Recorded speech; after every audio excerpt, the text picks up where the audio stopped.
pourquoi certaines relations te collent à la peau longtemps après qu'elles se terminent, surtout avec des partenaires évitants qui galèrent à se rapprocher émotionnellement. La réponse n'a rien à voir avec être faible ou faire de mauvais choix. Il s'agit de comprendre les schémas émotionnels profonds qui créent ces liens puissants avec les individus évitants. Quand tu n'arrives pas à lâcher prise sur un partenaire évitant, tu es pris dans un des pièges émotionnels les plus puissants. Recevoir de l'amour parfois, mais pas toujours. Les évitants donnent de l'affection, de l'attention et des soins à des moments aléatoires, t'inondant un jour, puis disparaissant le lendemain. Pense à une machine à sous qui te donne occasionnellement le jackpot. Les gains imprévisibles ne font pas que les gens arrêtent, ils créent une addiction. Ton esprit trouve les récompenses incertaines beaucoup plus excitantes que les constantes. Avec des partenaires évitants, ces moments rares de vraie connexion font l'effet d'un jackpot, parce qu'ils sont si peu communs et inattendus de quelqu'un qui garde typiquement ses distances. La plupart des individus évitants ont de vraies batailles internes à propos de se rapprocher. Ils veulent de la connexion, mais craignent de se perdre ou d'être rejetés. Les évitants se rapprochent quand ils se sentent en sécurité, puis reculent quand l'intimité devient écrasante. Leur comportement chaud-froid vient de ces tensions profondes, pas de jeu ou de manipulation. Pour toi, ces moments de proximité d'un évitant se sentent extra spéciaux parce que tu as travaillé dur pour eux à travers la patience et la compréhension. Ton esprit voit leur ouverture rare comme une preuve que tu es spécial.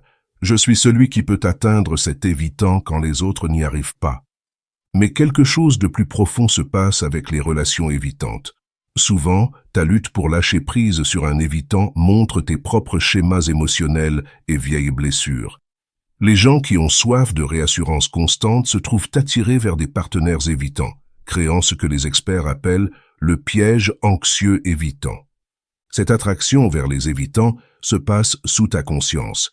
Tu es attiré vers des relations évitantes qui semblent familières, même quand cette familiarité vient d'expériences d'enfance, de soins inconsistants ou de distance émotionnelle. Le partenaire évitant devient un miroir de tes premières expériences relationnelles. La lutte empire parce que quitter un évitant, c'est comme abandonner non seulement ton partenaire actuel, mais aussi l'enfant blessé en toi qui croit qu'il doit prouver qu'il mérite l'amour en n'abandonnant jamais les gens émotionnellement indisponibles. Ton corps s'habitue aux hauts et bas émotionnels des relations évitantes. Le cycle d'attente et de soulagement avec un évitant crée des réponses chimiques similaires à l'addiction. Quand ton partenaire évitant se retire, ton stress monte en flèche. Quand il revient, même brièvement, ton système est inondé de produits chimiques de soulagement et de récompense. Avec le temps, ton corps a envie de ces oscillations émotionnelles intenses qui viennent avec aimer un évitant. Les relations stables et cohérentes peuvent en fait sembler ennuyeuses ou étranges, parce que ton système a appris que le chaos émotionnel avec les évitants égale normal. L'impact biologique des relations évitantes va plus profond que la plupart des gens ne le réalisent. Tes hormones de stress deviennent chroniquement élevées à cause de l'incertitude constante sur où tu en es avec un évitant. Tes habitudes de sommeil peuvent être perturbées alors que ton esprit court à travers des scénarios sur ce que ton partenaire évitant pense ou ressent. Ce stress chronique des relations évitantes affecte ton système immunitaire, te rendant plus susceptible à la maladie et à l'épuisement. Ton corps reste dans un état de combat ou de fuite avec un évitant, ne se relaxant jamais complètement parce qu'il anticipe toujours le prochain changement émotionnel ou retrait. L'addiction à ces hauts et bas émotionnels avec les évitants affecte aussi tes capacités de prise de décision. Quand tu es constamment inondé d'hormones de stress, puis de produits chimiques de soulagement du comportement d'un évitant, ton cerveau galère à penser clairement sur la relation. Tu peux te retrouver à faire des choix que tu ne ferais pas normalement, rester plus longtemps que ce qui semble sain avec un évitant, ou compromettre tes valeurs de façon qui te surprennent. Les partenaires évitants ont une façon unique de te faire sentir simultanément choisi et rejeté. Quand un évitant te montre de l'affection, ça semble plus précieux que l'amour de quelqu'un qui le donne librement.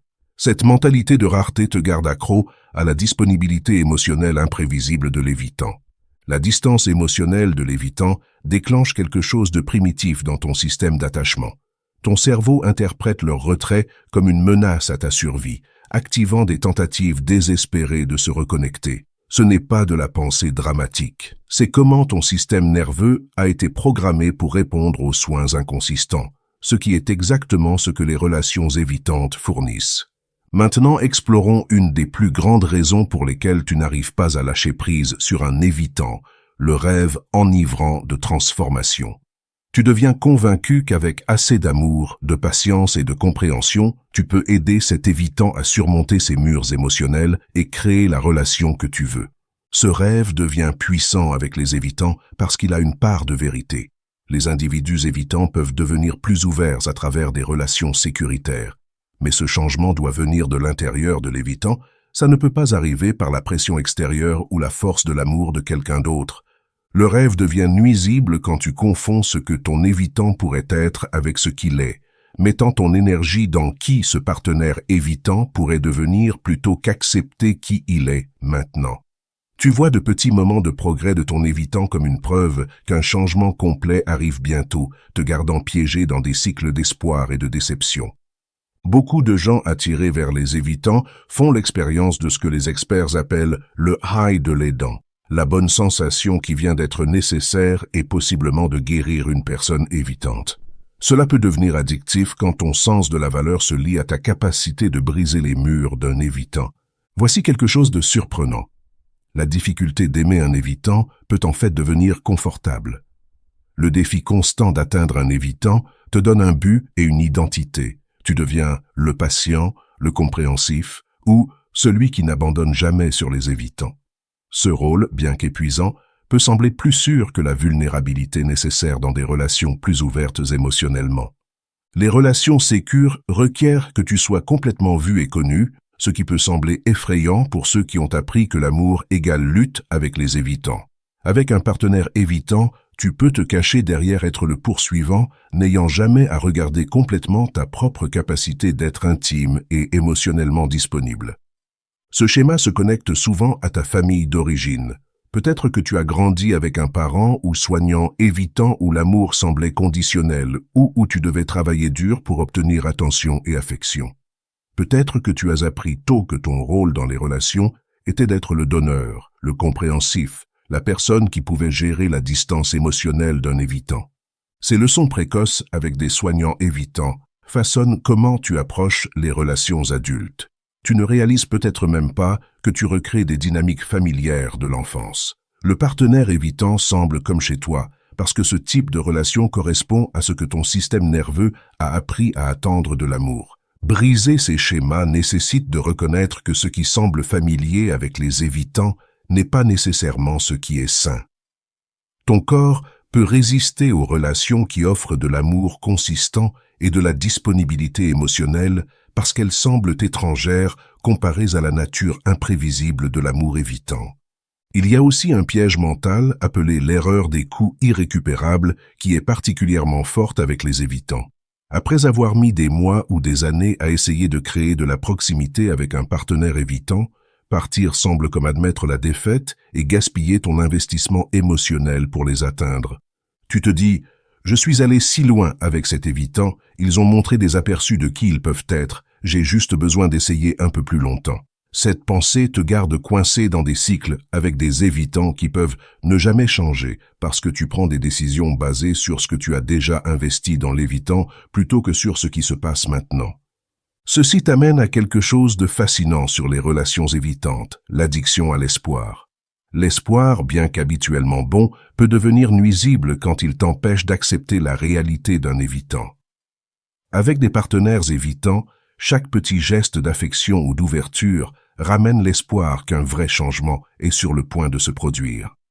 Cet espoir devient addictif, donnant un soulagement temporaire de la douleur de la distance émotionnelle d'un évitant, tout en te gardant coincé dans une situation insatisfaisante. Ton cerveau libère des produits chimiques de bien-être non seulement quand tu reçois des récompenses d'un évitant, mais quand tu les attends. Avec des partenaires évitants, tu deviens accro à attendre la disponibilité émotionnelle, même quand les évitants la livrent rarement de façon significative.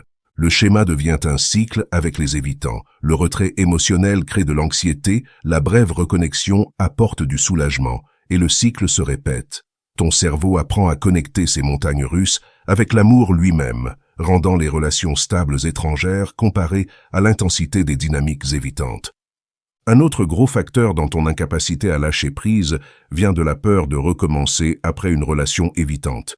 Lâcher prise sur un partenaire évitant signifie souvent faire face à la peur de recommencer, pas seulement romantiquement, mais émotionnellement et mentalement. Tu as peut-être construit ton identité autour d'être patient avec les évitants, comprendre leurs besoins d'espace et être émotionnellement généreux malgré leurs limitations. Recommencer après un évitant signifie faire face à l'incertitude. Avec un partenaire évitant, bien que la relation puisse être insatisfaisante, elle devient un territoire familier. Tu sais à quoi t'attendre des schémas de proximité et de distance d'un évitant. Une nouvelle relation après un évitant représente des eaux inconnues, nécessitant que tu sois vulnérable avec quelqu'un de nouveau et risquer de vivre une autre dynamique évitante. La peur d'être seul joue aussi un rôle puissant pour te garder attaché à un évitant.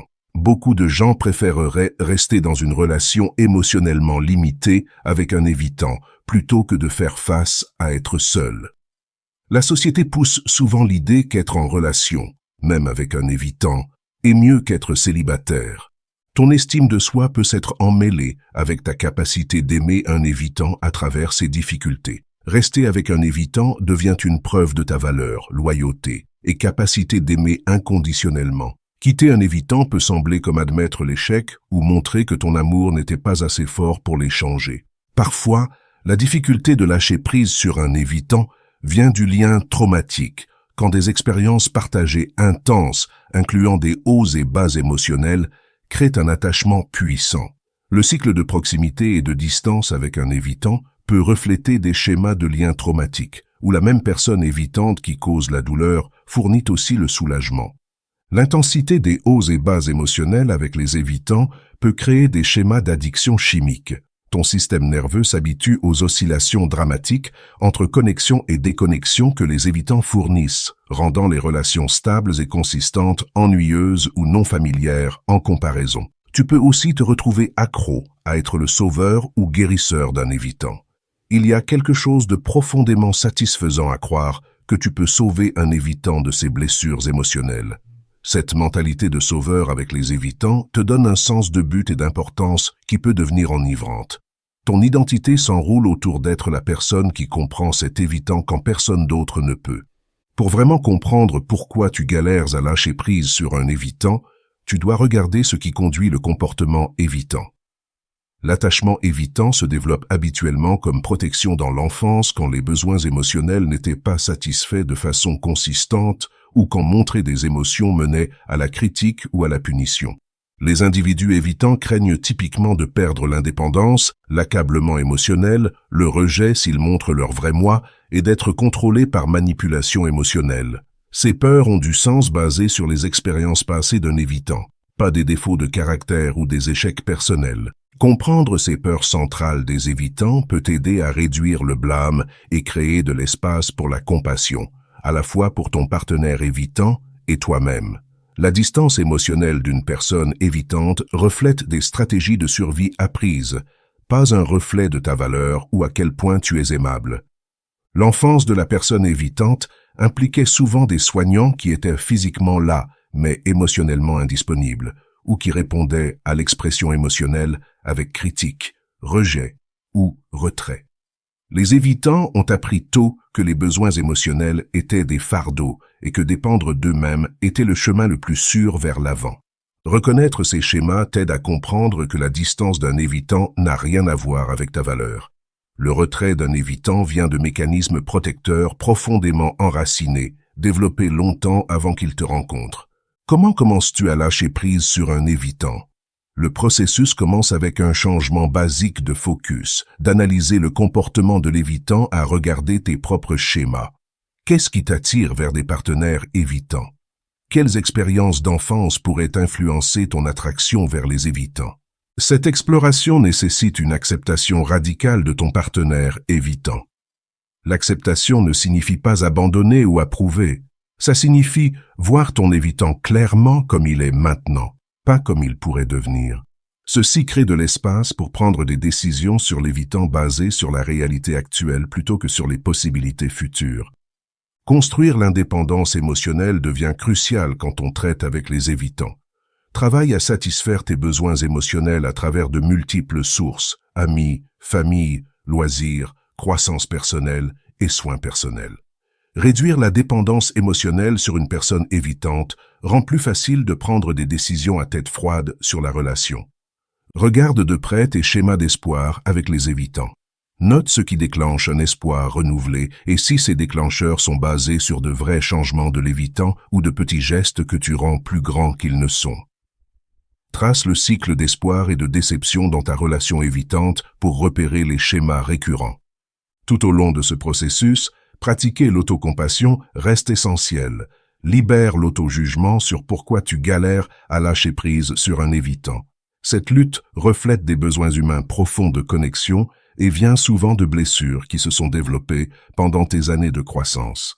Parfois, la question ne se centre pas sur si tu peux lâcher prise sur un évitant, mais si rester avec un évitant est devenu une forme de t'abandonner toi-même. Demande-toi, est-ce que tes besoins émotionnels de base sont satisfaits par cet évitant? As-tu compromis des parties essentielles de toi-même pour garder la relation évitante en cours? Est-ce que tu grandis comme personne ou es-tu devenu plus petit pour s'adapter à la zone de confort d'un évitant? Te sens-tu énergisé ou vidé par la relation évitante en général?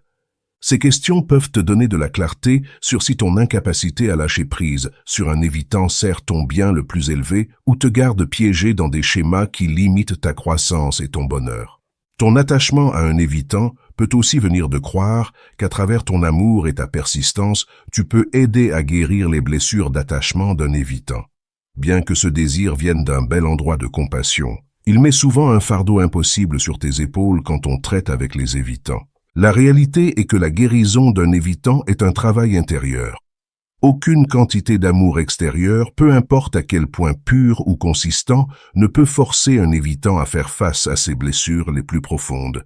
Les évitants doivent choisir ce voyage pour eux-mêmes, souvent à travers le soutien professionnel et le travail personnel dédié. Ton rôle comme partenaire d'un évitant ne peut pas inclure être leur thérapeute, mère ou sauveur. Quand tu essaies de remplir ces rôles avec un évitant, tu permets accidentellement leur évitement tout en épuisant tes propres ressources émotionnelles.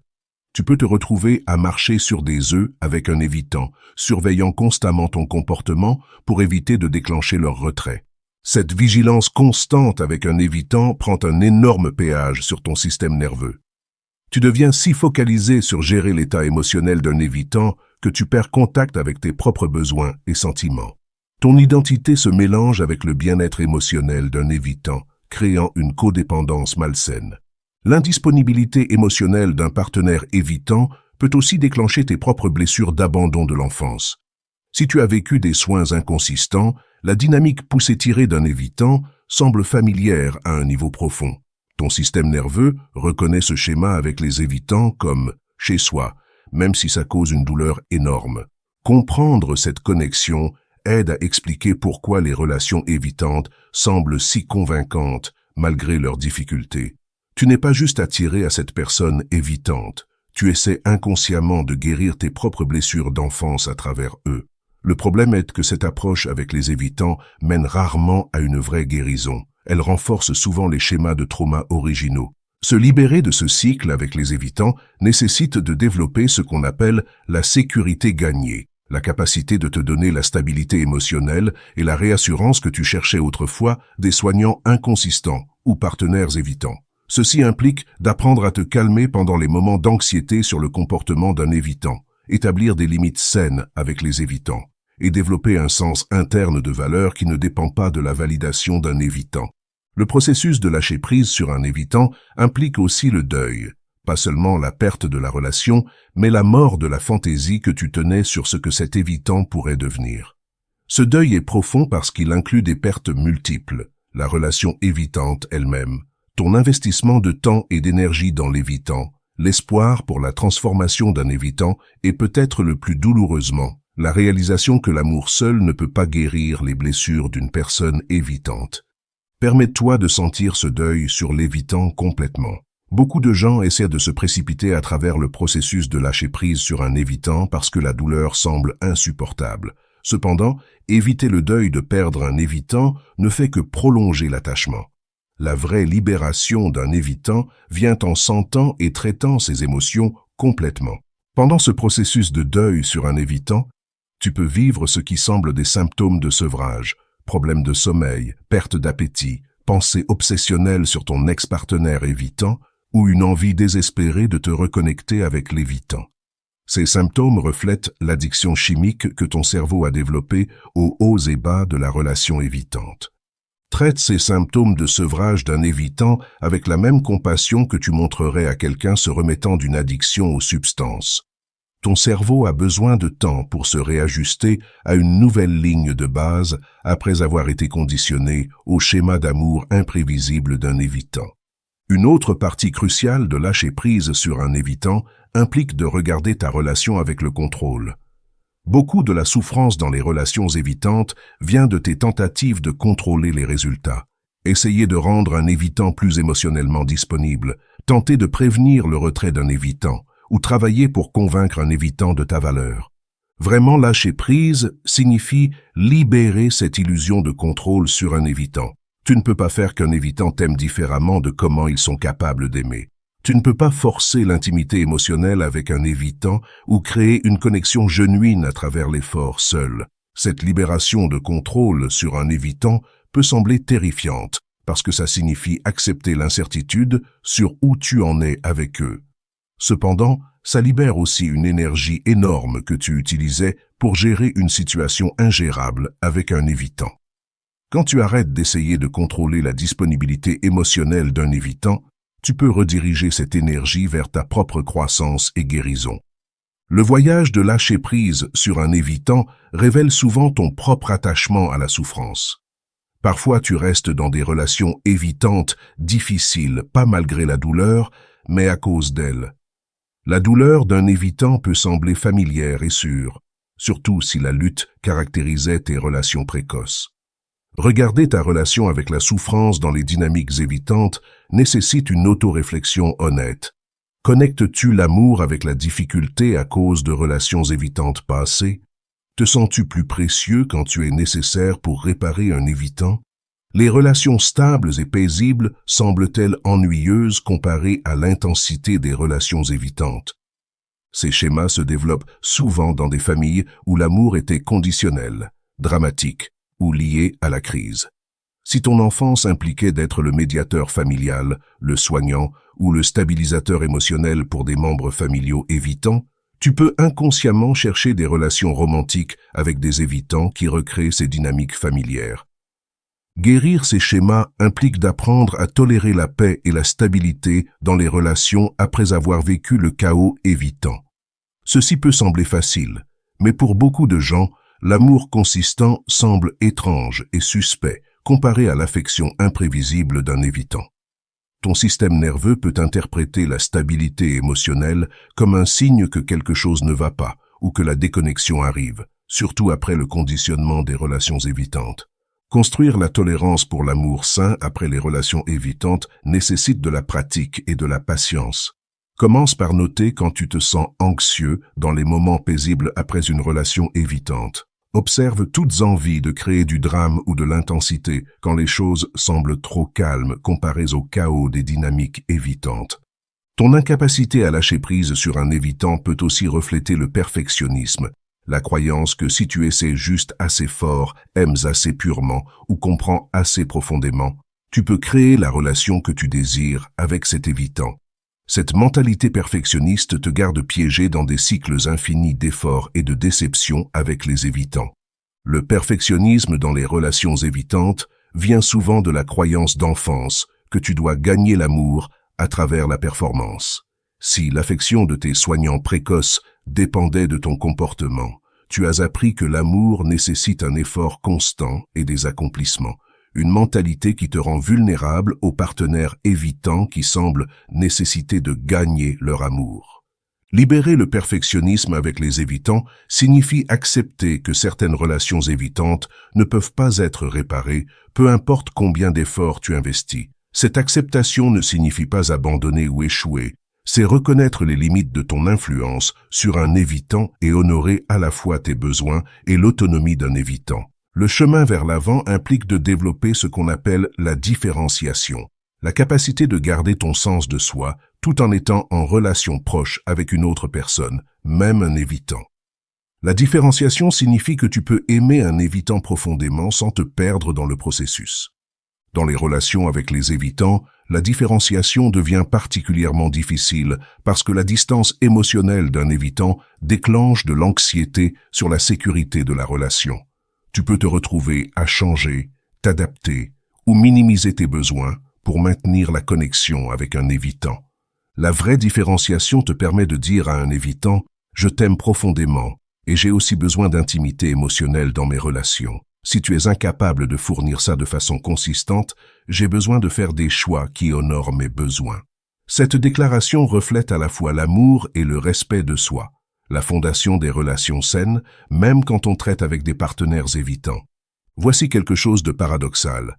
Vraiment lâcher prise sur un évitant, même tout en restant dans la relation, peut transformer la dynamique. Quand tu libères ton attachement à changer un évitant et ton besoin qu'il soit différent de ce qu'ils sont, tu trouves souvent plus de paix et de clarté. La relation évitante peut ne pas s'améliorer, mais tu te libères du cycle épuisant d'espoir et de déception qui caractérise la plupart des dynamiques évitantes. Lâcher prise sur un évitant signifie les accepter comme ils sont maintenant, prendre des décisions basées sur la réalité présente plutôt que sur le potentiel d'un évitant, reprendre la responsabilité de ton propre bien-être émotionnel et t'ouvrir à la possibilité que l'amour signifie parfois s'éloigner d'un évitant. Comprendre pourquoi tu galères à lâcher prise sur des partenaires évitants te donne des insights précieux pour les relations futures. Cette conscience t'aide à reconnaître tes schémas et déclencheurs avec les évitants plus tôt, choisir des partenaires basés sur leur disponibilité émotionnelle actuelle plutôt qu'espérer changer un évitant, développer des réponses plus saines à l'amour imprévisible des évitants et construire des limites plus fortes autour de tes besoins émotionnels quand tu traites avec des individus évitants. La lutte pour lâcher prise sur un évitant reflète des réponses humaines normales. Ton système d'attachement a évolué pour te garder connecté aux autres pour la survie. Alors, il résiste naturellement à lâcher prise sur des relations importantes, même avec des évitants qui fournissent un amour inconsistant. Ton incapacité à lâcher prise sur un évitant reflète souvent tes désirs les plus profonds pour un amour sécure et consistant. Bien que les relations évitantes puissent t'enseigner sur la patience, la compassion et l'acceptation inconditionnelle, elles ne devraient pas devenir ton foyer permanent si elles ne satisfont pas tes besoins fondamentaux d'intimité émotionnelle et de connexion. La vraie guérison arrive quand tu apprends à étendre la même patience et compréhension que tu offrais à ton partenaire évitant à toi-même. Tu mérites des relations où l'amour ne se sent pas comme une bataille constante en montée avec un évitant, où la disponibilité émotionnelle est consistante plutôt qu'imprévisible, et où tes efforts pour te connecter sont rencontrés avec un enthousiasme égal. Lâcher prise sur un évitant ne signifie pas abandonner l'amour. Ça signifie choisir de t'aimer assez pour chercher des relations qui nourrissent plutôt que de t'épuiser.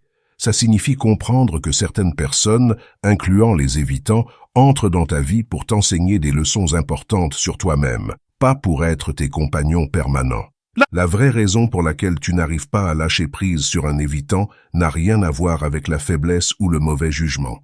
C'est la belle et compliquée capacité humaine pour l'espoir, l'amour et la connexion. Honore cette capacité en la dirigeant vers des relations, incluant celles avec toi-même, qui ont le potentiel de fleurir dans la terre riche de la disponibilité émotionnelle mutuelle et de l'intimité genuine, plutôt que dans le désert imprévisible de l'amour évitant.